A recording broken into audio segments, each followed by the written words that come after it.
Assalamu алейкум, YouTube көрүүчүлөр достор. Бүгүн сатууга ушул эне бала бие чыгат экен достор. Биенин маалыматын азыр ээсинен алып беребиз, толугураак маалыматын. Бие жаска 2 азы экен, а? Шеп? 2 азы экен. Ногу 2024 туулган кулун экен достор.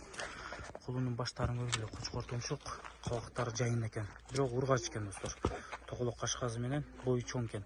Арткы 2 бутак. Ден соолук ичип жегендери жакшы, буттарында урулган, сырылган шишик жерлери жокпу? Ден соолугуна гарантия, а? Биенин бою 1.67 экен достор. Бие Ростовдон келген экен, келгенине 2-3 айдын тегерек болуп калыптыр. Мынакей көргүлө достор. Кимге жаккан болсо, астына номерлерди калтырабыз, чалып байланышып сурай бересиңер. Мынакей. Акчасы 350 миң сом дейт эне бала. Кеми бар, а? Кеми бар.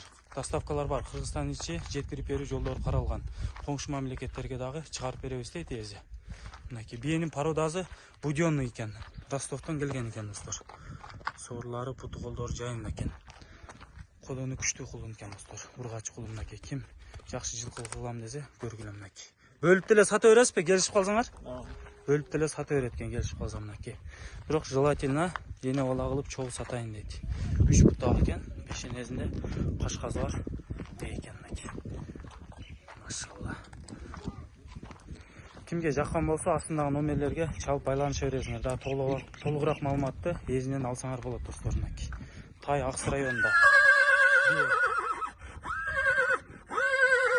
Аксы районунун Кербен шаарында болот.